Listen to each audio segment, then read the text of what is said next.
اذان کون دے گا؟ کوئی آفتاب صاحب اذان دے دیں.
أشهد أن لا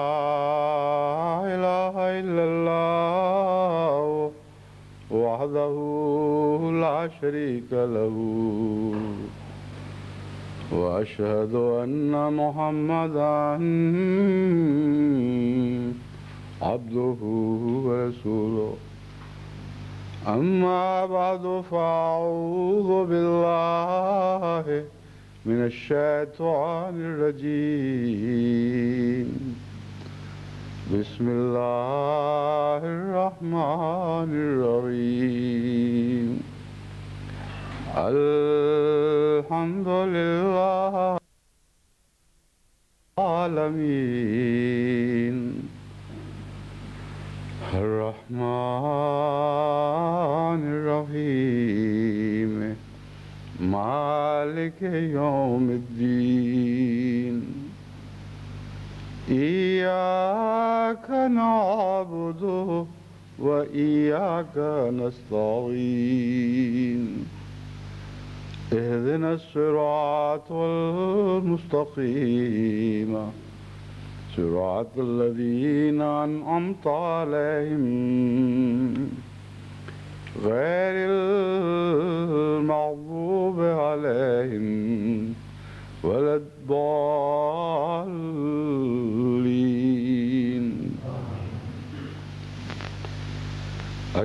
الشيطان يعدكم الفقر ويأمركم بالفحشاء والله يعدكم مغفرة منه وفضلا والله واسع عليم. يؤتي الحكمة من يشاء ومن يؤت الحكمة فقد أوتي خيرا كثيرا وما يذكر إلا أولو الألباب. وما أنفقتم من نفقة أو نذرتم من نذر فإن الله يعلمه وما للظالمين من أنصار إن تبدوا الصدقات فنعما هي وإن تخفوها وتؤتوها الفقراء فهو خير لكم ويكفر عنكم من سيئاتكم والله بما تعملون خبير ليس عليك هداهم ولكن الله يهدي من يشاء وما تنفقوا من خير فلأنفسكم وما تنفقون إلا ابتغاء وجه الله وما تنفقوا من خير يوفى إليكم وأنتم لا تظلمون. سورہ البقرہ آیات 269 تا 273. آج میں تحریک جدید کے سال نو کے آغاز کے لیے کا اعلان کرتا ہوں. جب سے تحریک جدید قائم ہوئی ہے اللہ تعالیٰ کے فضل کے ساتھ دفتر اول کو جو 1946 میں قائم ہوا تھا، آج کتنے سال گزر گئے ہیں؟ 59 سال پورے ہوتے ہیں اور 60ویں سال میں اب تحریک جدید داخل ہو رہی ہے. دفتر دوم سال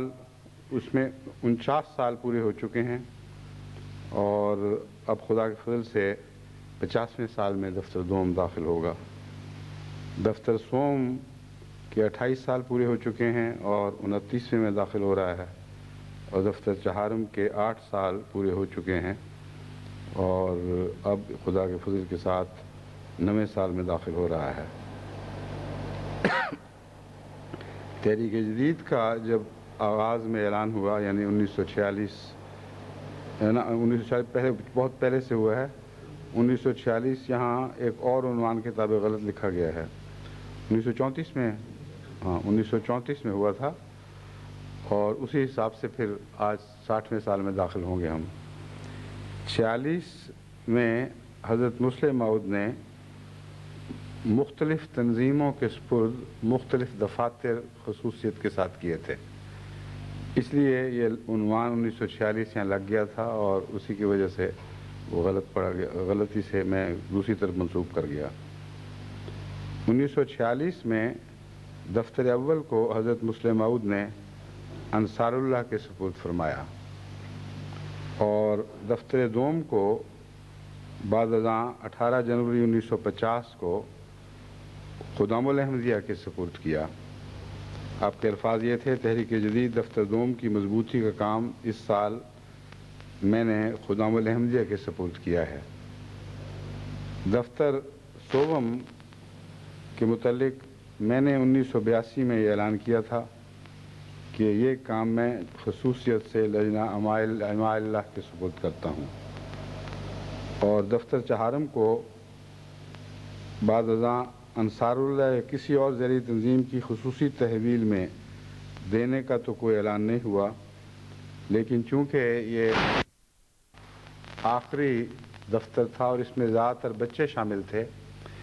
اس لیے انصار اللہ کے ساتھ ہی خود بخود یہ منسلک ہو گیا، کیونکہ انصار اللہ کی تربیت میں بچوں کی تربیت بھی خصوصیت سے داخل ہے. بہرحال اگر پہلے باقاعدہ اعلان نہیں بھی ہوا تو اس اعلان کے ذریعے میں اسے بھی انصار اللہ کے سپرد کرتا ہوں. 1970 میں حضرت خلیفۃ المسیح ثالث نے ایک اور بھی تحریک فرمائی اور وہ یہ تھی کہ نومبائین کو تحریک جدید میں شامل کرنے کی ذمہ داری انصار اللہ پر ہوگی. تو اس پہلو سے یہ اعلان آج کے ماحول میں، آج کے حالات میں ایک غیر معمولی اہمیت اختیار کر جاتا ہے، کیونکہ بہت بڑی تعداد میں خدا تعالیٰ کے فضل کے ساتھ نئے احمدی بن رہے ہیں. لاکھوں کی تعداد میں غیر قوموں سے، غیر مذاہب سے احمدیت میں داخل ہو رہے ہیں، اور آئندہ یہ رفتار انشاءاللہ تعالی اور بھی زیادہ تیزی کے ساتھ ترقی کرے گی اور بڑھتی چلی جائے گی۔ اس پہلو سے میں سمجھتا ہوں کہ انصار اللہ پر یہ ساری ذمہ داری عائد کرنا شاید ان کی طاقت سے بڑھ کر ہو، اس لیے مناسب یہی ہوگا کہ اس میں اتنی ترمیم کر لی جائے کہ آئندہ سے نومبائین کو تحریک جدید کے چندے میں شامل کرنے کی ذمہ داری ان تنظیموں کی ہوگی جن تنظیموں کے افراد جماعت میں داخل ہوتے ہیں۔ مثلا اگر خواتین داخل ہو رہی ہیں اور بچیاں، تو لجنہ کا کام ہوگا کہ ان کو تحریک جدید میں شامل کرے۔ اگر 40 سال سے اوپر کے دوست شامل ہو رہے ہیں تو انصار کا کام ہوگا، اور اگر 15 اور 40 کے درمیان ہیں تو وہ خدام الاحمدیہ کا کام ہوگا۔ اطفال الاحمدیہ کو حسب سابق بے شک انصار اپنے ساتھ رکھیں، لیکن اس میں ایک فرق ہے، وہ یہ کہ وہ بچے جو اطفال الاحمدیہ کی باقاعدہ تنظیم میں داخل نہیں ہوتے،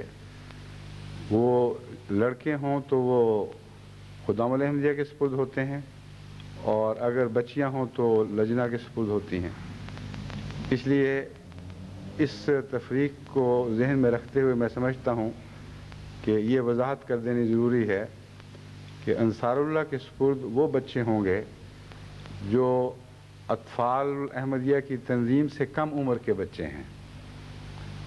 یعنی پیدائش کے بعد سے لے کر اس عمر تک، جب تک یعنی 10 سال تک، جب تک وہ اطفال الاحمدیہ کی تنظیم میں داخل نہیں ہو جاتے۔ اطفال الاحمدیہ کی تنظیم میں داخل ہونے کے بعد وہ باقاعدہ مجلس خدام الاحمدیہ کے سپرد ہو جاتے ہیں۔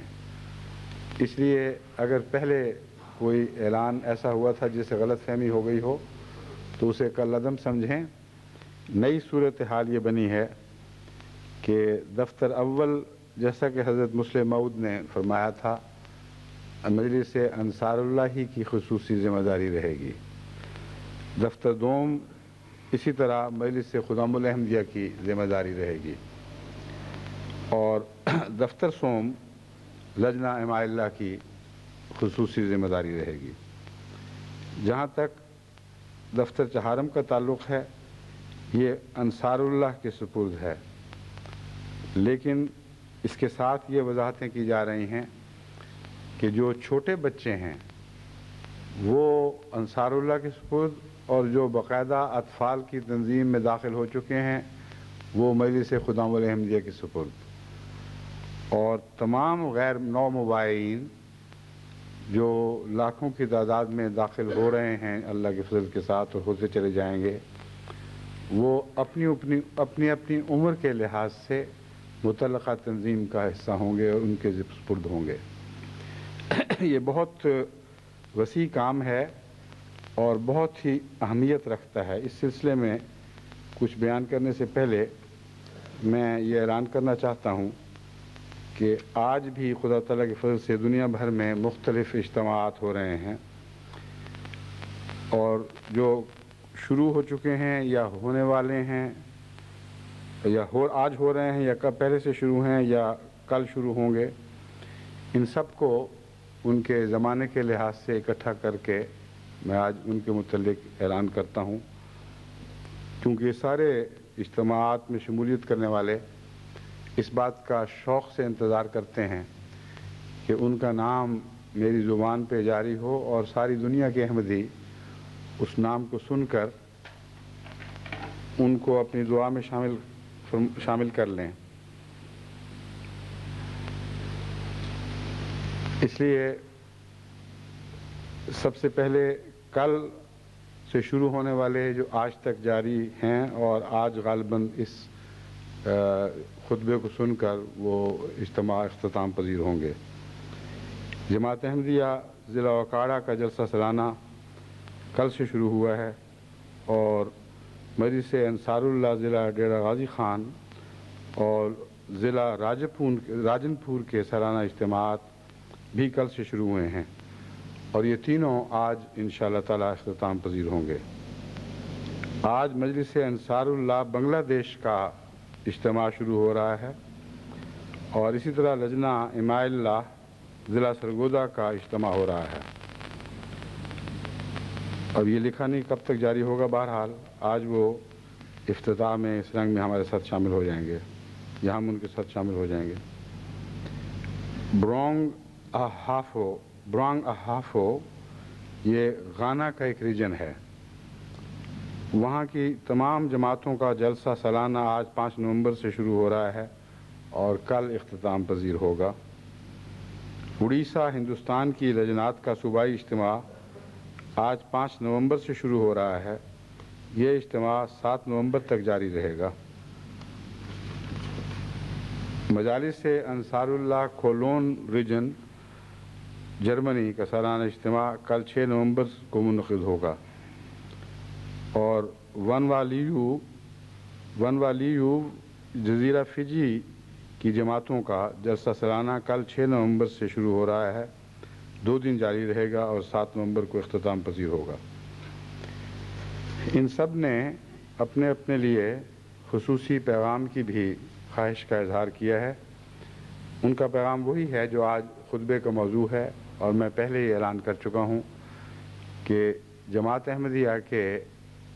تمام افراد جو کسی نہ کسی تنظیم سے منسلک ہیں ان کے سپرد مجلس تحریک جدید کے چندوں کی خصوصی ذمہ داری ڈالی گئی ہے. یہ سب اس میں میرے مخاطب ہیں، ان اجتماعات میں شامل ہونے والے اور ان مجالس سے تعلق رکھنے والے دنیا بھر کے افراد یعنی احمدی، وہ سارے اس وقت میرے مخاطب ہیں کہ آپ سب کے لیے پیغام یہ ہے کہ ان سال تحریک جدید کو ہر پہلو سے کامیاب بنانے کے لیے اپنی اپنی ذمہ داریوں کو آسن رنگ میں ادا فرمائیں اور دعا کریں کہ اللہ تعالیٰ آپ کو اس کی بہترین توفیق عطا فرمائے. جہاں تک مالی رپورٹ کا تعلق ہے اس کا خلاصہ یہ ہے کہ 61 ملکوں کی رپورٹس جو آ چکی ہیں ان کے مطابق جماعت احمدیہ عالمگیر کے وعدہ جات سال 92-93 میں 4,85,39,242 روپے تھے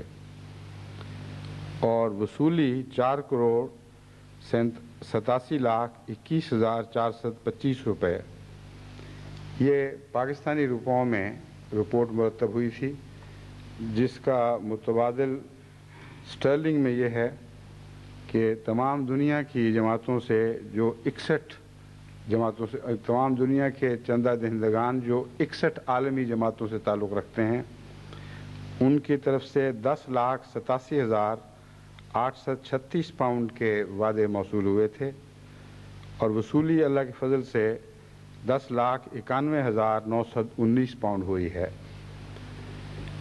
اس ضمن میں یہ گزارش کرنا چاہتا ہوں کہ اب اللہ تعالیٰ کے فضل سے ملکوں کے لحاظ سے جماعتوں کی تعداد بہت بڑھ چکی ہے اور گزشتہ سال 135 ممالک میں جماعتیں قائم ہو چکی تھیں. بہت سے ایسے ممالک ہیں جہاں چندوں کے لحاظ سے ابھی تربیت مکمل نہیں ہوئی. تربیت تو کسی لحاظ سے بھی کبھی مکمل نہیں ہوا کرتی، مگر مطلب یہ ہے کہ اتنا آغاز بھی نہیں ہوا کہ وہ ہر چندے کو پہچان لیں اور اس میں شمولیت اختیار کریں. اس لیے نئے ممالک میں اس وقت تک میری ہدایات یہی تھیں کہ چندہ عام کی طرف ان کو لایا جائے اور شرح بھی نسبتاً ہلکی رکھی جائے. بے شک یعنی عام طور پر وہ احمدی جو خدا کے فضل سے احمدیت میں جذب ہو جاتے ہیں، ثبات قدم اختیار کر جاتے ہیں، ان کو کم از کم 1/16 ہر مہینے دینا ہوتا ہے یا آمد جب بھی ہو اس کا 1/16. لیکن جو کمزور ہیں یا مالی لحاظ سے جن پر ذمہ داریاں ہیں اگر وہ مجھے لکھیں تو میں نے وعدہ کیا ہوا ہے کہ ان کی توفیق کے مطابق جتنا بھی وہ خوشی سے دے سکتے ہیں وہ قبول کیا جائے گا. نئے ملکوں کی جماعتوں کے متعلق یہ عمومی ہدایت ہے کہ جو لوگ ان کی تربیت پر مامور ہیں وہ شروع میں ان کو صرف چندے کی عادت ڈالیں اور شرح پر زیادہ زور نہ دیں، کیونکہ حضرت اقدس مسیح موعود علیہ السلام نے جب چندوں کا اعلان فرمایا تھا، آغاز کیا تھا، تو اس وقت کوئی شرح مقرر نہیں فرمائی تھی، بلکہ یہ اعلان فرمایا تھا کہ ہر شخص اپنے اخلاص اور توفیق کے مطابق جس حد تک کوشش کر سکتا ہے مالی جہاز میں شمولیت کی کوشش کرے، اور اپنے اوپر کچھ فرض ضرور کر لے، اور جب وہ فرض کرے تو اس میں پابندی اختیار کرے۔ تو نئی جماعتوں کے لیے یہی پالیسی تھی اور ہے، یعنی وہاں جہاں ابھی پوری طرح نظام جماعت گہرے طور پر مستحکم نہیں ہوا، کہ وہاں ابھی تک جن لوگوں کے سپرد وہ جماعتیں ہیں، اسی حضرت اقدس مسیح موعود علیہ السلام کی نصیحت کے مطابق ان سے چندہ ضرور لیں، لیکن شرح مقرر نہ کریں، اور حسب توفیق جس نے جو چندہ دینا ہو، چاہے ایک پیسہ ہو، وہ اپنے اوپر فرض کر لے اور پھر وہ ضرور ادا کرے، جس کا مطلب یہ ہے کہ دنیا کی ساری جماعتوں کا بجٹ لازماً بن جائے گا، اور ساتھ ہی تحریک جدید کے متعلق ان کو کچھ نہ کچھ سنانا شروع کر دیں، کیونکہ چندہ عام کے بعد سب سے زیادہ اہم تحریک جو عمومی طور پر جماعت کے لیے جاری فرمائی گئی ہے، وہ تحریک جدید کا چندہ ہے، کیونکہ اس کا تعلق ساری دنیا میں اشاعت اسلام سے ہے، اور خالصتاً اس اعلیٰ مقصد کے لیے وقف ہے۔ بس آج یہ نئی ہدایت جو میں دے رہا ہوں، اسے دنیا بھر کی جماعتیں اچھی طرح سمجھ لیں۔ جہاں پہلے چندے کے معاملے میں نرم روی اختیار کرتے ہوئے آہستہ آہستہ دل موہ کر نئے احمدیوں کو چندوں سے واقفیت کرائی جاتی تھی، اور آہستہ آہستہ ان کو ان باتوں کا عادی بنایا جاتا تھا، ان کے لیے یہ نئی ہدایت ہے کہ تحریک جدید کے چندے کو بھی اب وہ اس میں شامل کر لیں، اور چاہے کوئی کتنا تھوڑی رقم بھی ادا کرنا چاہے، اس کو اس طرح قبول کر لیں کہ تحریک جدید کے لیے جو کم سے کم ہم نے معیار مقرر کیا ہوا ہے، مثلا پاکستان میں اگر وہ 24 روپے ہے یا 12، مجھے یاد نہیں، جتنا بھی ہے، کم سے کم جو معیار مقرر کیا ہوا ہے، اس کے متبادل اگر کوئی ایک شخص چندہ نہیں دے سکتا، تو 2، 3، 4، 5 کو، ایک پورے خاندان کو اس چندے میں شامل کر لیں۔ سال میں ایک دفعہ دینا ہے، اور اگر اس طرح ایک دفعہ دینے کی عادت پڑ جائے تو اللہ تعالیٰ کے فضل سے اس سے آئندہ بہت برکت پڑتی ہے۔ مجھے یاد ہے کہ تحریک جدید کے چندے کا آغاز کے بعد جماعت کے دوسرے چندوں پر بھی غیر معمولی اثر پڑا تھا، کیونکہ اس سے پہلے کوئی ایسی تحریک نہیں تھی کہ چھوٹے بچے کم سنی میں چندوں میں شامل ہوتے۔ ہر کمانے والا چندہ دیتا تھا، اور بسا اوقات اس چندے سے ان کی بیویاں بھی ناواقف رہتی تھیں، بچے بھی ناواقف رہتے تھے، بلکہ جہاں تربیت کی کمی تھی وہاں بیویاں کیونکہ خود قربانی نہیں کرتی تھیں، اس لیے خاوندوں کی قربانی کو اچھی نظر سے نہیں دیکھتی تھیں، یعنی بعض بیویاں، اور اپنی اولاد کے دل میں بھی اس سلسلے میں وسوسے پیدا کیا کرتی تھیں۔ نتیجہ یہ نکلتا تھا، اور اس کا بعض علاقوں میں بھاری نقصان پہنچا، کہ اچھے مخلص قربانی کرنے والے یعنی والد کے بچے ماں کے اس اثر کے نیچے رفتہ رفتہ سرکتے ہوئے جماعت سے دور ہونے لگے، کہ بیوی کی نظر اس پیسے پر ہوتی تھی جو خاوند اس کے ہاتھ پہ رکھتا تھا، یعنی اچھے پیار کی نظر اس پیسے پر ہوتی تھی، اور پریشانی اور گھبراہٹ کی نظر اس پیسے پر ہوتی تھی وہ جماعت کو پیش کرتا تھا، کیونکہ بیوی کو کبھی شامل کرنے کی کوشش ہی نہیں کی جاتی تھی۔ اس لیے جو چندہ دینے سے لطف حاصل ہوتا ہے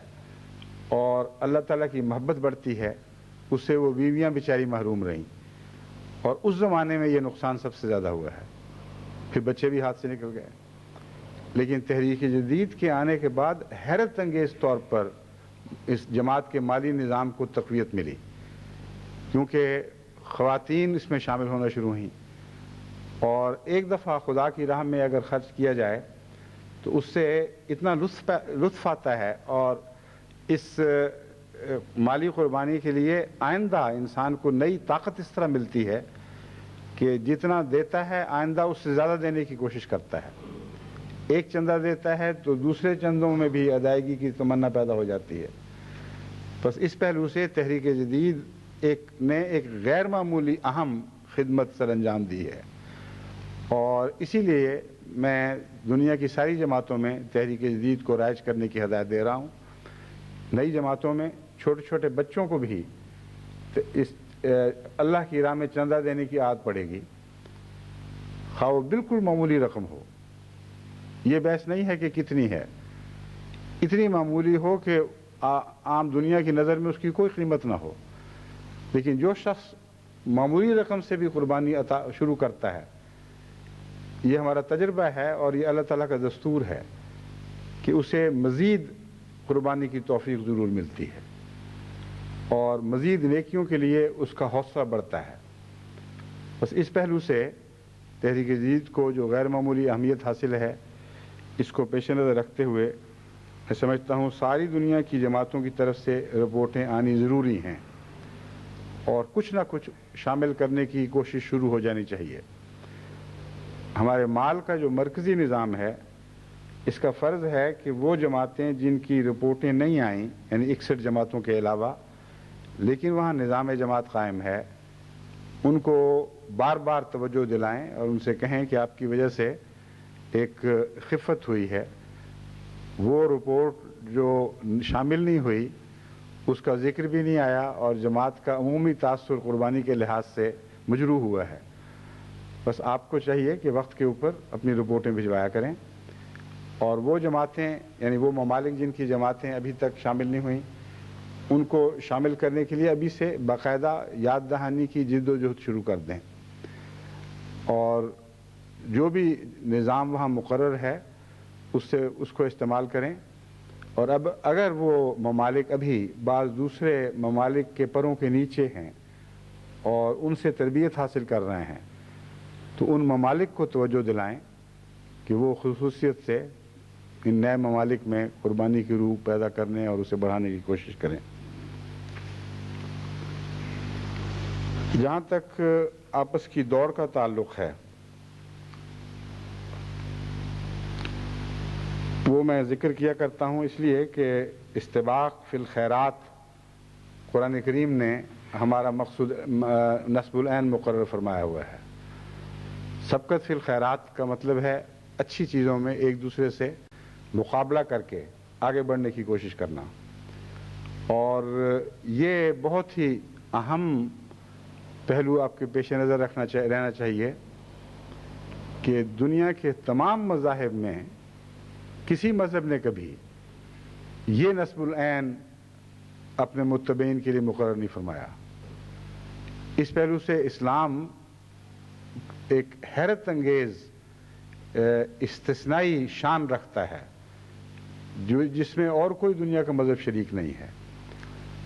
اچھے سے اچھے نصب العین مختلف مقرر کیے جا سکتے ہیں، یعنی موٹوز، کہ ہم تمہارے سامنے یہ مقصد رکھتے ہیں، اسے حاصل کرنے کے لیے دوڑ لگاؤ اور کوشش کرو۔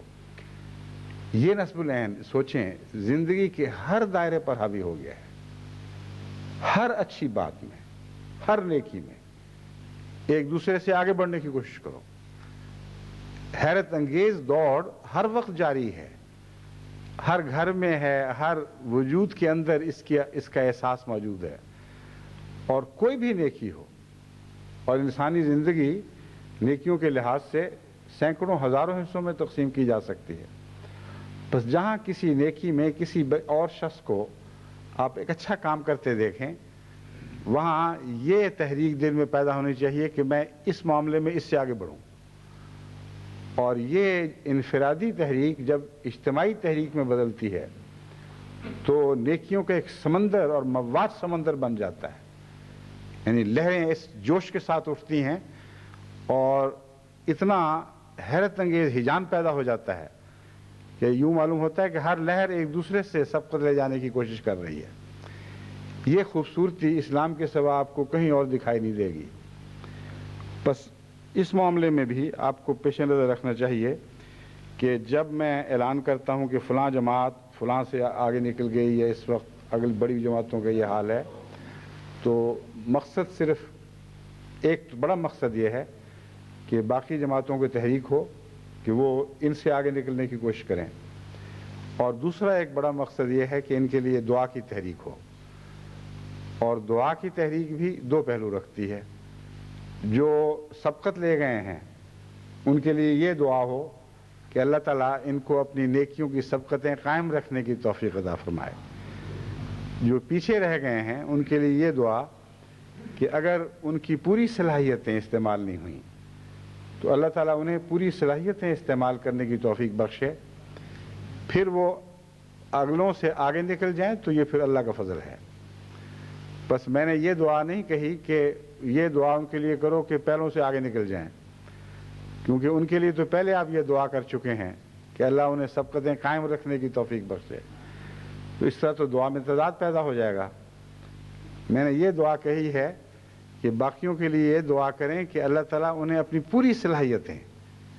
کما حقہ استعمال کرنے کی توفیق بخشے۔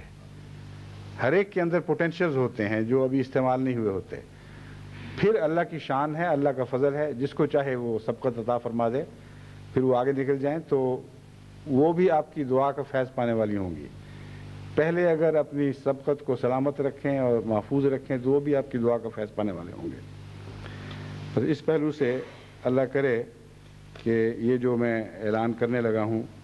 کہ جماعت میں نیکیوں کو بڑھانے اور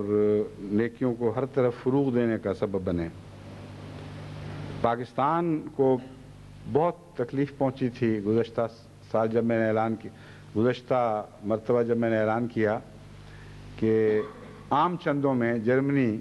پاکستان کو پیچھے چھوڑ گیا ہے،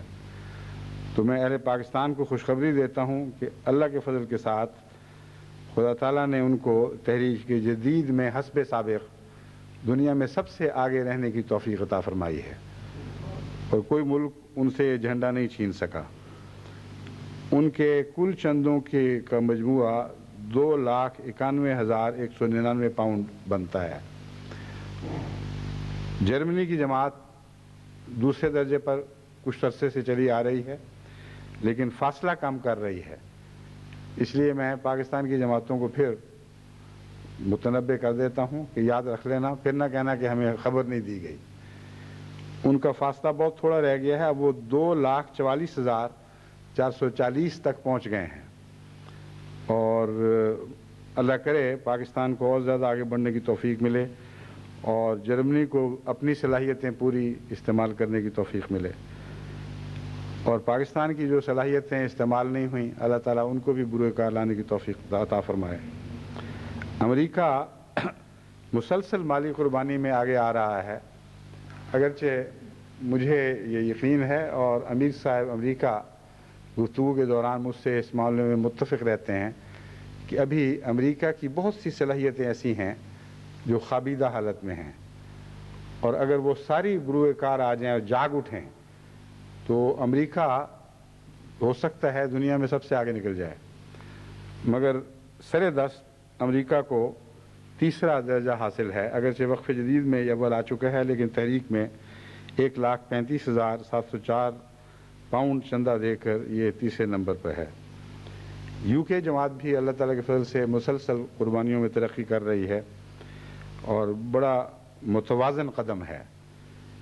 ان کا چندہ 1,15,000 پاؤنڈ تھا اور یہ چوتھے نمبر پر ہیں۔ کینیڈا بھی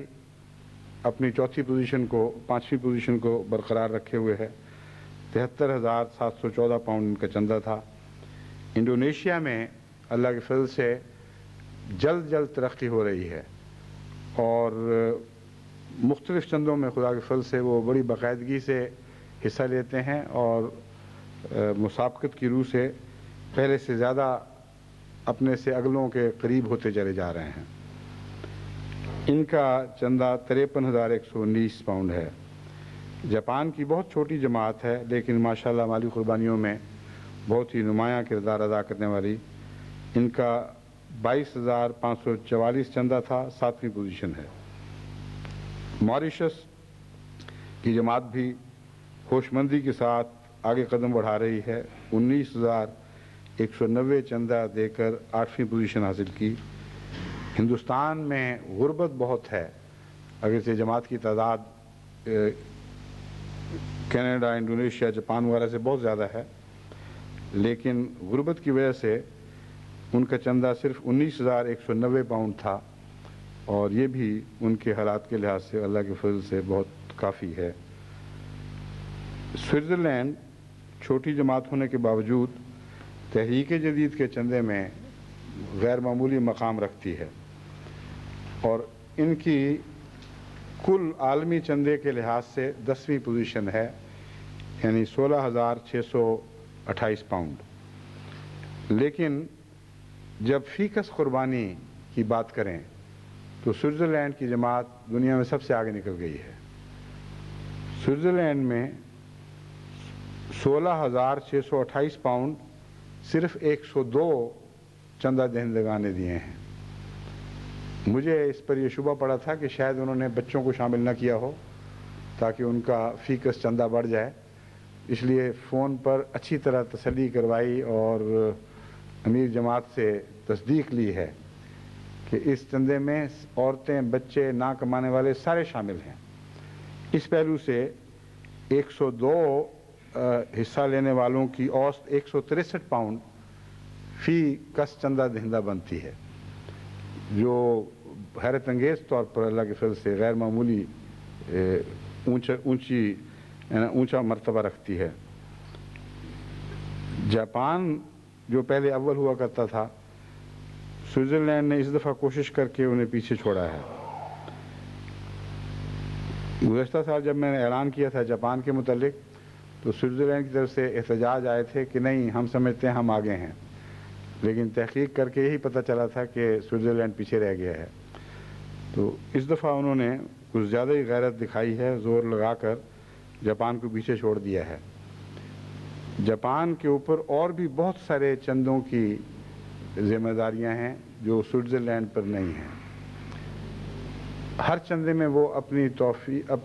تعداد کے لحاظ سے زیادہ قربانی کرنے والے ہیں، اس لیے میں سمجھتا ہوں کہ اس موقع پر ان کو چشم پوشی سے کام لینا چاہیے اور سوئٹزرلینڈ کو بے شک آگے رہنے دیں، کیونکہ مسجد کی تعمیر کا جو چندہ اس دفعہ ان پر ڈالا گیا ہے وہ بہت زیادہ اہمیت رکھتا ہے۔ اگر انہوں نے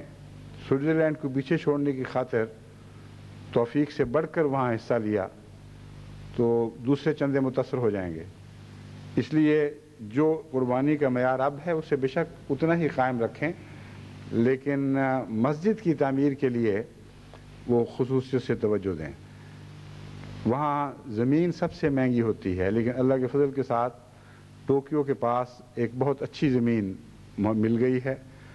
اور فوری طور پر ان کو جتنا قرض درکار تھا وہ مہیا کر دیا گیا ہے۔ امید ہے خدا کے فضل سے وہ سودا ہو چکا ہوگا، تو بقیہ 3 سال انہوں نے قرض بھی واپس کرنا ہے اور مسجد اور مشن کی عمارت بھی خود بنانی ہے۔ بیلجیم کی جماعت بھی اللہ کے فضل سے تیز قدموں سے آگے بڑھ رہی ہے۔ تبلیغ کے معاملے میں بھی میں نے جیسا کہ پہلے اعلان کیا تھا، ماشاءاللہ انہوں نے توقع سے بڑھ کر سابق دستی دکھائی ہے، ہوشیاری سے کام کیا ہے، دعاؤں سے کام لیا ہے، اور خدا نے پھل بھی خوب دیے۔ مالی لحاظ سے بھی یہ جماعت ترقی کر رہی ہے۔ ان کی اوسط 129 فی کس ہے، اور بیلجیم کے حالات کے لحاظ سے یہ بہت اچھی اوسط ہے، ان کا 3را نمبر ہے۔ امریکہ کی اوسط 68 پاؤنڈ بنتی ہے اور ان کا نمبر 4تھا ہے۔ فرانس کی اوسط 60 پاؤنڈ ہے اور ان کا 5واں نمبر ہے۔ ان کے علاوہ جو چھوٹی چھوٹی جماعتیں ہیں جن میں تعداد چندہ دہندگان تھوڑے ہیں اس لیے ان کو شامل نہیں کیا گیا، ان میں سے تھائی لینڈ، فلسطین، کوریا، گوئٹمالا، لیتھوینیا، ان کی اوسطیں بھی اللہ تعالیٰ کے فضل سے بہت بہتر ہیں۔ موازنے کی فہرستوں میں اب تک آپ نے شاید یہ سوچا ہو کہ افریقہ کا نام نہیں آیا۔ افریقہ میں غربت بہت زیادہ ہے اور بہت سے ممالک ایسے ہیں جو شدید اقتصادی بدحالی کا شکار ہیں، لیکن اخلاص میں کمی نہیں ہے۔ اگر ان کا نام ان فہرستوں میں نہیں آیا جہاں جن فہرستوں میں بڑے بڑے چندے دینے والے ملکوں کا ذکر ہوا ہے، تو اس میں افریقہ کا قصور نہیں، لیکن مالی قربانی کی طرف توجہ کا جہاں تک تعلق ہے،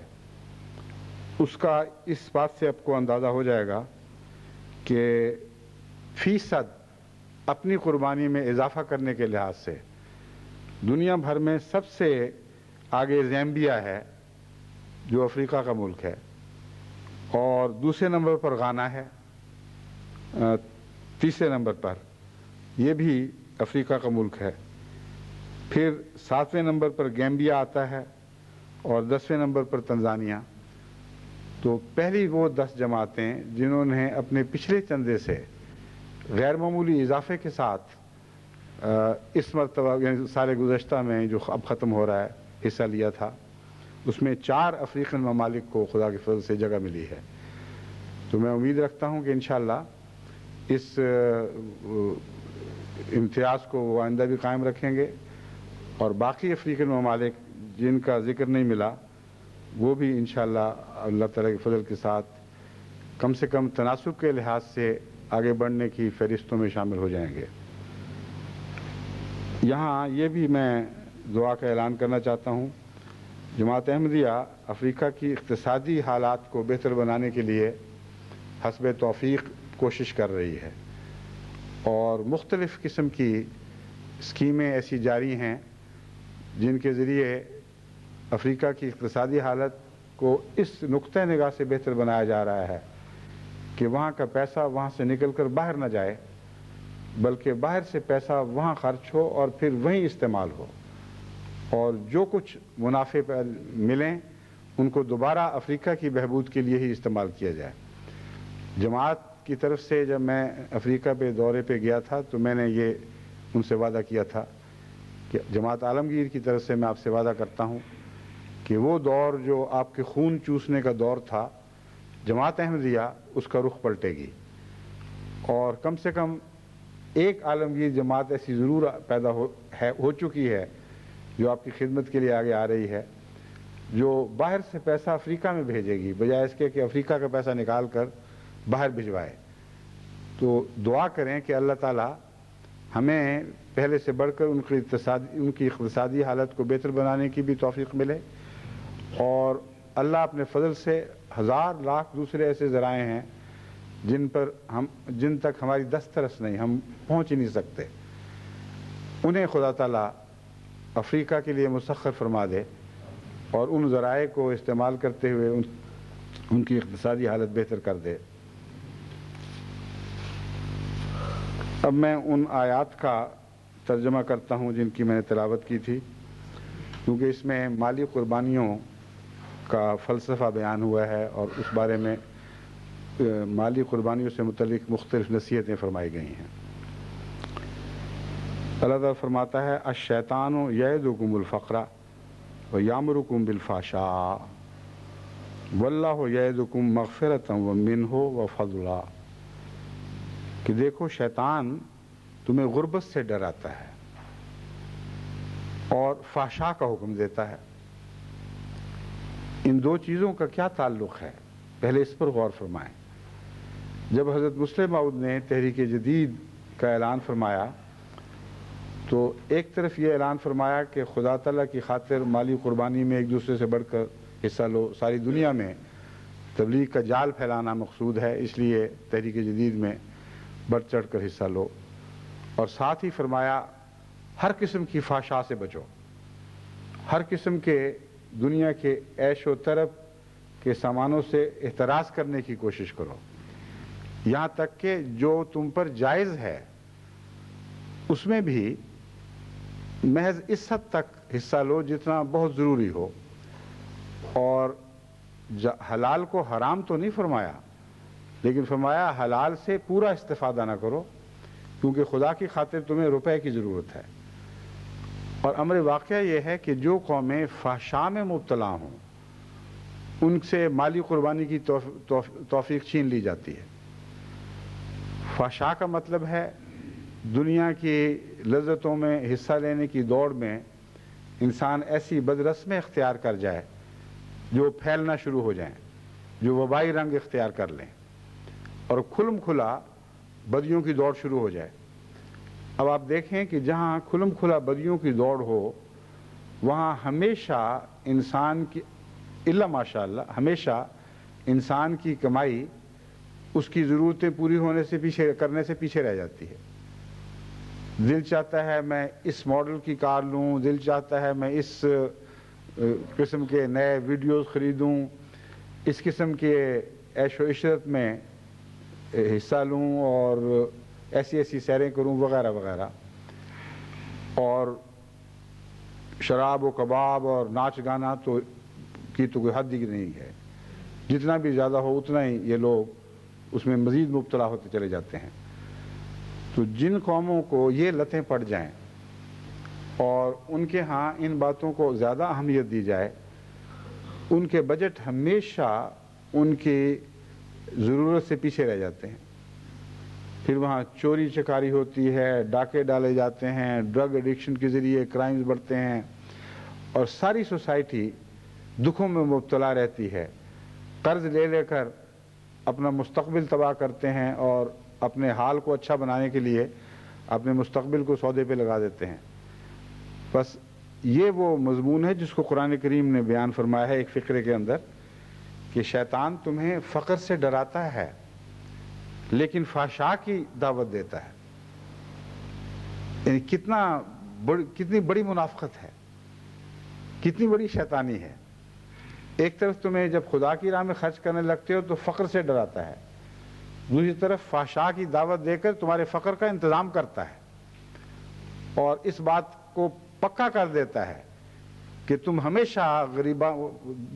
اقتصادی لحاظ سے بد سے بدتر حال تک پہنچتے چلے جاؤ۔ بس فحشاء اور فقر کا یہ رشتہ قرآن کریم نے حیرت انگیز باریک نظر سے بیان فرمایا ہے۔ حضرت مسلم موعود رضی اللہ تعالیٰ عنہ نے جب مالی قربانی کی تحریک فرمائی تو فحشاء کی ہر قسم سے بچنے کی تلقین کے علاوہ جو زندگی کے جائز مزے تھے ان میں بھی کمی کرنے کی تلقین فرمائی۔ عورتوں سے کہا زیور پہننا تمہاری ضرورت ہے، تمہیں اجازت ہے، مگر خدا کی خاطر اگر زیور بنانا کم کر دو اور چندے بڑھا دو تو اور بھی اچھی بات ہے۔ امیروں سے کہا کہ تم نعمتیں استعمال کرو مگر خدا کی خاطر اپنے کھانوں میں تکلفات کم کر دو، اپنے کپڑوں میں تکلفات کم کر دو، اپنی روزمرہ کی سیر و تفریح میں تکلفات کم کر دو۔ تو ہر جگہ سے بچت کرو تاکہ خدا کی راہ میں خرچ کیا جائے۔ اور جہاں تک خدا کی راہ میں خرچ کرنے والے کے ساتھ غربت کا خوف ہے، اس کی اللہ تعالیٰ نفی فرماتا ہے شیطان جھوٹ بولتا ہے۔ جن باتوں کی شیطان تعلیم دیتا ہے ان میں غربت کا حقیقی خطرہ ہے، لیکن خدا جس جگہ خرچ کرنے کی طرف تمہیں بلاتا ہے خدا اس بات کی ضمانت دیتا ہے کہ تم غریب نہیں ہوگے، پہلے سے بہتر حال میں چلو جاؤ گے۔ چنانچہ اللہ تعالیٰ فرماتا ہے یعظکم مغفرۃ منہ وفضلا، اللہ تم سے مغفرت کا بھی وعدہ فرما رہا ہے اور فضل کا وعدہ بھی۔ فضل کا مطلب اس تعلق میں یہ ہے کہ جتنا تم کما کر حاصل کرنے کے حقدار بنے ہو اس سے زیادہ تمہیں دے گا۔ جتنا تم نے عام حالات میں کمانا تھا اللہ تعالیٰ جب فضل فرماتا ہے تو اس توقع سے بڑھ کر، عام حالات کی توقع سے بڑھ کر تمہیں عطا فرما دیتا ہے۔ اور مغفرت کا تعلق فحشاء سے ہے۔ فرمایا جو کچھ کمزوریاں تم سے لاحق ہو گئی ہیں اگر خدا کی خاطر ان سے بچو گے تو خدا مغفرت کا وعدہ فرماتا ہے، ان کا نقصان تمہیں نہیں پہنچے گا۔ اور جہاں تک مالی قربانی کا تعلق ہے اللہ تعالیٰ فرماتا ہے خدا کی راہ میں خرچ کرو، میں مالوں میں کمی نہیں کروں گا، اضافہ کروں گا۔ اور یہ ایک گہری حکمت کی بات ہے۔ جیسا کہ میں نے بیان کیا ہے یہ فقر اور فحشاء کی نسبت اگر آپ غور کریں تو بہت ہی حکمت کا کلام ہے. تو اسی طرف اللہ تعالیٰ توجہ دلاتا ہے، یؤتی الحکمت من یشاء. دیکھو خدا جس کو چاہے حکمت عطا کرتا ہے. میں نے محمد رسول اللہ صلی اللہ علیہ وآلہ وسلم کو حکمت کے لیے چن لیا ہے. یعلمہم الکتاب والحکمہ، یہ ان کو تعلیم بھی دیتا ہے اور حکمت بھی بتاتا ہے. تو دیکھو کیسی پیاری پیاری حکمت کی باتیں محمد صلی اللہ علیہ وآلہ وسلم کے ذریعے تم تک پہنچائی جا رہی ہیں. وما یذکر الا اولو الالباب، لیکن عقل والوں کے سوا نصیحت کسی نے نہیں پکڑنی. ہم جانتے ہیں عقل اور حکمت کا کیا تعلق ہے. صاحب عقل ہی حکمت سے فائدہ اٹھایا کرتے ہیں. جن کو عقل نہ ہو ان کے لیے تو حکمت کی باتیں کوئی بھی حیثیت نہیں رکھتی، وہ اس سے منہ موڑ کے دوسری طرف چلے جاتے ہیں. تو ایک عقل ہے جو انسان کی اندرونی صفت ہے، اور ایک حکمت ہے جو باہر سے پیغام بن کر اس کے ذہن پر یا دل پہ اترتی ہے. تو فرمایا جس طرح آنکھ اگر روشنی دیکھنے کی اہلیت رکھے تو روشنی اس کو فائدہ پہنچاتی ہے، ایک اندھے کو تو روشنی فائدہ نہیں پہنچایا کرتی. اس طرح حکمت سے استفادے کے لیے جو محمد رسول اللہ کے وسیلے سے تمہیں عطا کی جا رہی ہے، تمہارے اندر بھی ایک نور ہونا چاہیے عقل کا. وہ ہے تو تم حکمت سے فائدہ اٹھاؤ گے. فرمایا وما انفقتم من نفقۃ اور نذرتم من نذر فإن اللہ یعلمہ وما للظالمین من انصار، کہ دیکھو جو تم خدا کی راہ میں خرچ کرتے ہو یا خرچ نہیں بھی کر سکتے مگر خرچ کی تمنا رکھتے ہو، نظر مان رکھی ہے کہ مجھے توفیق ملے تو میں یہ بھی خدا کی راہ میں خرچ کروں، اس کی کیا جزا ہے. یہاں یہ نہیں فرمایا کہ تمہارے مال بڑھائے گا، یہاں سب سے اعلیٰ، سب سے پاکیزہ اور سب سے افضل جزا بیان فرمائی ہے. فرمایا ہے فإن اللہ یعلمہ، یاد رکھو اللہ جانتا ہے. جس محبوب کی خاطر، جس پیارے کی خاطر تم قربانی دے رہے ہو اس کی اس پر نظر ہے. اس سے زیادہ اور اس سے بڑھ کر جزا اور ہو ہی نہیں سکتی. آپ اگر کسی پیارے کے لیے کچھ خرچ کریں اور اس کو پتہ نہ لگے تو بے چین رہتے ہیں جب تک اس کی نظر میں نہ بات آ جائے. پنجابی میں کہتے ہیں سوتے پتر دا منہ کی چومنا. مائیں بھی کہتی ہیں کہ بیٹے کو پتہ ہی نہیں لگا کہ کس نے منہ چوما ہے تو کیا فائدہ چومنے کا. تو چومنا جہاں تک اپنے اظہار محبت کا تعلق ہے ایک طبعی فعل ہے، لیکن اس کے برعکس اس کے مقابل پر بھی تو ایک جواب چاہیے. بس اللہ فرماتا ہے کہ تم خدا کی خاطر اگر کرو گے تو تمہارے لیے سب سے بڑی خوشخبری یہ ہے کہ اللہ کو پتہ ہے. کوئی قربانی کسی اندھیرے میں کسی وقت رات کو چھپ کر دنیا کی نظر سے الگ ہو کر تم خدا کی راہ میں کرتے ہو اور کرتے خدا کی خاطر ہو تو اس کو پتہ لگ گیا، اور تمہیں کیا چاہیے پھر. بس سب سے بڑی جزا چندہ دینے والے کے لیے اللہ کی رضا ہے جو اس کے علم سے حاصل ہوتی ہے. فرمایا وہ تو اللہ جانتا ہے. وما للظالمین من انصار، لیکن جو لوگ ظلم کرنے والے ہیں ان کے لیے کوئی مددگار نہیں. اب یہ بھی ٹھہر کر غور کرنے والی بات ہے، یہاں ظلم کرنے والے اور مددگار کا کیا سلسلہ، کیا گفتگو ہوئی، کیا تعلق تھا. بات یہ ہے کہ وہ لوگ جو چندوں میں خدا کی راہ میں چندہ دینے سے، خرچ کرنے سے ڈرتے ہیں وہ اپنے نفسوں پہ ظلم کرنے والے ہوتے ہیں اور بظاہر اپنا پیسہ بچا رہے ہیں، لیکن کسی مشکل اور کسی مصیبت کے وقت کوئی ان کے کام نہیں آئے گا. لیکن جو خدا کی خاطر خرچ کرنے سے ڈرتے نہیں ہیں اور اپنی جانوں پر ظلم نہیں کرتے بلکہ اپنی جانوں پر رحم کرتے ہوئے خدا کی خاطر خرچ کرتے ہیں، ان کو ضرور انصار مہیا ہوں گے. بس یہ ایک خوشخبری ہے جو بظاہر نفی کے رنگ میں بیان فرمائی گئی ہے. مطلب ہے وہ لوگ جو ظلم کرتے ہیں اور خدا کی راہ میں خرچ نہیں کرتے ان کو پھر کوئی مددگار خدا کی طرف سے نصیب نہیں ہوگا. لیکن تم جو کرتے ہو اس کی ایک جزا تو یہ بیان کر دی گئی کہ اللہ جانتا ہے، وہ تمہیں پیار سے دیکھ رہا ہے. دوسرے اس کی یہ جزا بیان کر دی گئی کہ جب بھی تم مشکل میں پڑو گے، جب بھی کوئی مصیبت واقعہ ہوگی، تمہیں کسی مدد کی ضرورت ہوگی تو اللہ جو جانتا ہے کہ تم نے اس کی خاطر قربانیاں دی تھی وہ تمہارے لیے انصار پیدا فرمائے گا. ایسے انصار بھی جیسا کہ حضرت مسیح علیہ السلام کا الہام ہوا بعض دفعہ مقرر ہو جاتے ہیں جن پر خدا الہام کرتا ہے, وہی کے ذریعے ان کو بتاتا ہے کہ فلاں کو ایک مدد کی ضرورت ہے. چنانچہ آج بھی میں دیکھتا ہوں کئی دفعہ کسی ضرورت مند کے لیے جو کسی اور کے سامنے ہاتھ نہیں پھیلاتا, اللہ تعالیٰ رویا میں کسی کو ہدایت فرماتا ہے کہ اس کو ایک چیز کی ضرورت ہے. اور بعض دفعہ پھر مجھے وہ خطوط پہنچتے ہیں, ایک شخص ایسی رویا دیکھتا ہے کہ فلاں شخص کو فلاں چیز کی ضرورت ہے اور واقعتاً وہ ضرورت مند ہوتا ہے, اور اس طرح خدا تعالیٰ اس کی ضرورت کو پورا کرنے کا سامان فرما دیتا ہے. تو انصار کا مضمون جو ہے وہ محض اتفاقاً دنیا میں مددگار کا مضمون نہیں بلکہ ایسے مددگار کا مضمون بیان ہو رہا ہے جو اللہ کی طرف سے مقرر فرمائے جاتے ہیں, اور بعض دفعہ الہاماً اور وحی کے ذریعے ان کو آپ کی تائید پر کھڑا کیا جاتا ہے. حضرت اقدس مسیح موعود علیہ السلام کی مدد پر بھی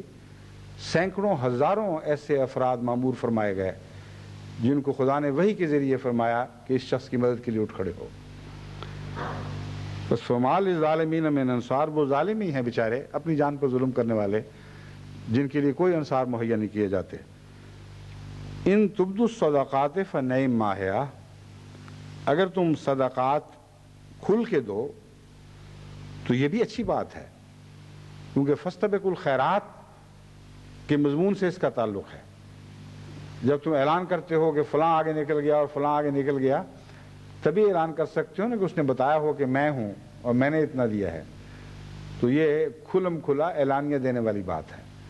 فرمایا یہ بھی بہت اچھی بات ہے. وَإِن تُخْفُوهَا وَتُؤْتُوهَا الْفُقَرَاءَ فَهُوَ خَيْرٌ لَكُمْ, لیکن اگر تم چھپاؤ اور خدا کے محتاج بندوں پر مخفی ہاتھ سے خرچ کرو تو یہ خود تمہارے لیے بہتر ہے. پہلی بات نعمہ کہہ کر یہ بیان فرمائی کہ ساری سوسائٹی کے لیے, ساری قوم کے لیے, سارے نظام کے لیے یہ بات بہتر ہے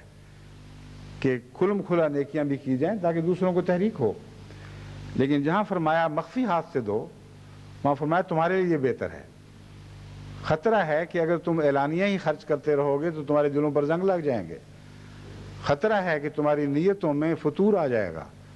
تم خدا کی خاطر خرچ کرنے کی بجائے اپنی انا کو ظاہر کرنے کے لیے, کو مطمئن کرنے کے لیے اپنی ریا کی خاطر خرچ کرنے لگو گے. کیسی مکمل تعلیم ہے. اگر صرف خرچ کی تعلیم ہی میں ان چند آیات کا موازنہ ساری دنیا کے مذاہب کی تعلیم سے کر کے دیکھ لیں, آپ کو اسلام سے بہتر اس کے قریب آتی ہوئی بھی کوئی اور تعلیم دکھائی نہیں دے گی. نہایت کامل, ہر پہلو پر نہایت باریک نظر ڈالنے والی تعلیم ہے. فرمایا وَيُكَفِّرُ عَنْكُم مِّن سَيِّئَاتِكُمْ وَاللَّهُ بِمَا تَعْمَلُونَ خَبِيرٌ, اس کی جزا جیسا کہ ظاہر ہے یہی ہونی چاہیے تھی, وہی بیان ہوئی ہے کہ تمہارے اندر, نفس کے اندر مخفی بدیاں ہیں. اگر تم چھپا کر صرف خدا کے علم میں لا کر کوئی نیکی کرتے ہو تو وہ ان مخفی بدیوں کو کاٹتی ہے. اس کا گہرا تعلق ان بدیوں سے ہے. بس ایک انسان جس کو اپنی کسی نیکی کی کہیں سے کوئی جزا نہ ملے, یہاں تک کہ ریکگنیشن ہی کوئی نہ ہو, کوئی پہچانے ہی نہ, اس کا دل لازماً خدا کی طرف دیکھے گا, خدا ہی کی طرف نظر رکھے گا. اور اس کی ایک جزا اللہ تعالیٰ نے یہ بیان فرمائی ہے کہ تمہارے اندر جو مخفی بدیاں پلتی رہتی ہیں, اللہ ان بدیوں کو اس نیکی کی اس ادا کے ذریعے دور فرما دے گا. فرمایا لیسا علیکم خداہم ولیکن اللہ, ایک فکرہ واللہ بما تعملون خبیر, اور اللہ تعالیٰ ان سب باتوں سے واقف ہے جو تم کرتے ہو. لیسا علیک خداہم ولیکن اللہ یہدی من یشاء, اے محمد صلی اللہ علیہ وسلم تجھ پر ان کو ہدایت دینا ان معنوں میں فرض نہیں ہے کہ زبردستی ان کو ہدایت پہنچا کے چھوڑو ورنہ تم اپنے فرض ادا نہیں کر سکتے. تمہارا کام ہے ہدایت پہنچانا اور بہترین رنگ میں پہنچانا. تم نے اگر یہ کام مکمل کر دیا تو تمہارا فرض ختم ہو جاتا ہے۔ وَلَٰكِنَّ اللَّهَ يَهْدِي مَن يَشَاءُ، حقیقت یہ ہے کہ انسان کا کام صرف پہنچانا ہی ہوتا ہے، اصل ہدایت اللہ تعالیٰ عطا فرمایا کرتا ہے۔ اب اچھی سے اچھی بات اچھے سے اچھے رنگ میں کسی کے سامنے پیش کر دیں، اگر خدا اس مخاطب کو اس لائق نہ سمجھے کہ وہ ہدایت پا جائے تو آپ کی ساری باتیں بیکار جائیں گی۔ ایک پتھر پر جتنی مرضی موسلا دھار بارش برسے وہ بنجر کا بنجر رہے گا، بس یہ خدا فیصلہ کرتا ہے کہ کون ہدایت سے فائدہ اٹھائے گا اور کون نہیں اٹھائے گا۔ فرمایا اے محمد تیرا کام اتنا ہے کہ تو ان کو ہدایت دیتا چلا جا۔ وَلَٰكِنَّ اللَّهَ يَهْدِي مَن يَشَاءُ، اور اللہ تعالیٰ جس کو چاہے گا ہدایت عطا فرمائے گا۔ وَمَا تُنْفِقُوا مِنْ خَيْرٍ فَلِأَنفُسِكُمْ، یاد رکھو تم جو خرچ کرتے ہو ان نصیحتوں پر عمل کرتے ہوئے یا خرچ کرو گے تو خدا کو عملاً خدا کو فائدہ نہیں پہنچا رہا ہے، خدا پر احسان نہیں رکھ رہا ہے۔ لِأَنفُسِكُمْ، امر واقعہ یہ ہے کہ خرچ ہر حال میں تمہارے اپنے لیے ہی ہے، اور اس میں یہ مضمون بھی بیان ہو گیا ہے کہ کسی غریب کو بھی جب تم دیتے ہو تو یہ نہ سمجھا کرو کہ تم نے بڑا بھاری احسان کر دیا، اس کی ضرورت پوری کی۔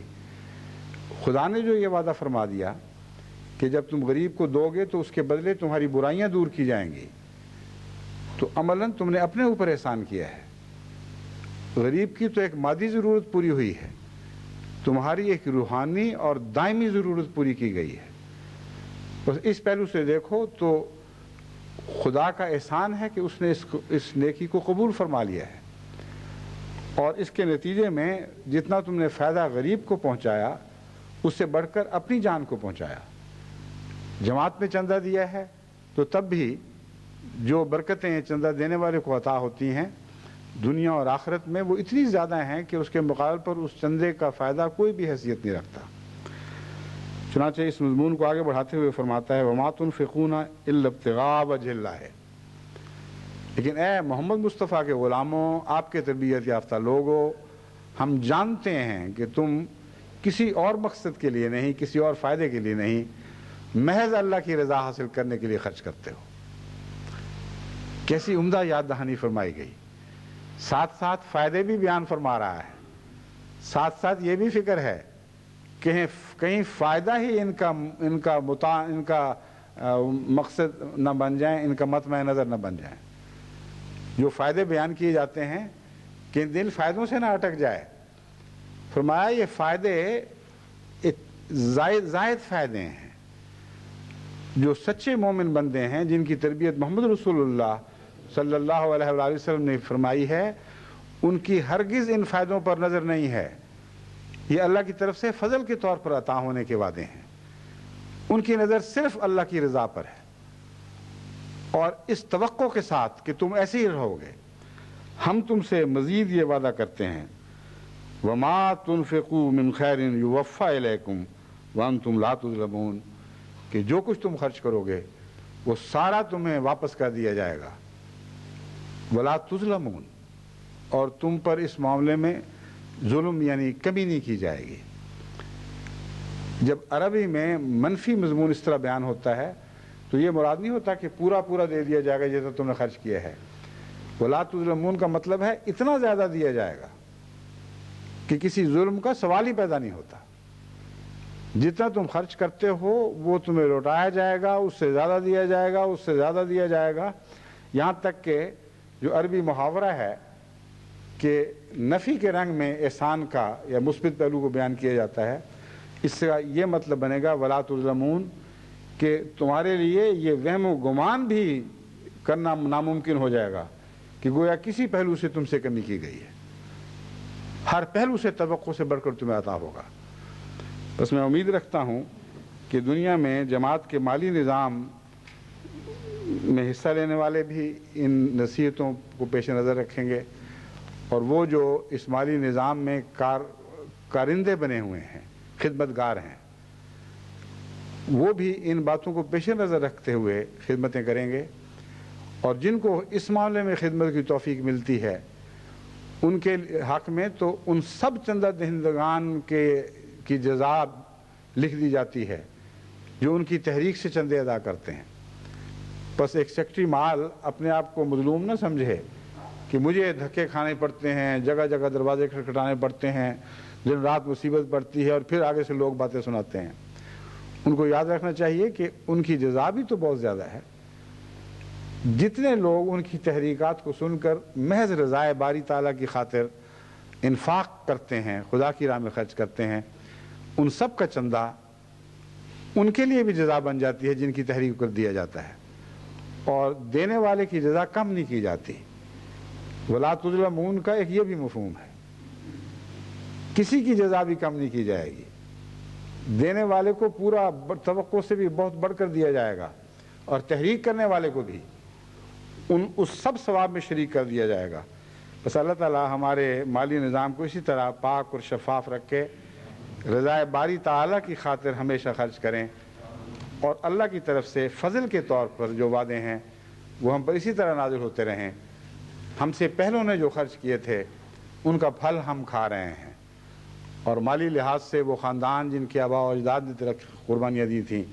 کہیں سے کہیں جا پہنچے ہیں۔ بس یاد رکھیں کہ آج جو خرچ کریں گے کل ان کی نسلیں بھی اسی طرح خدا کے فضلوں کی وارث بنائی جائیں گی، مگر خدا کے لیے اس خاطر نہ کریں، محض رضائے باری تعالیٰ کی خاطر خرچ کریں، اسی میں ساری برکتیں ہیں، اور یہی سب سے بڑی جزا ہے۔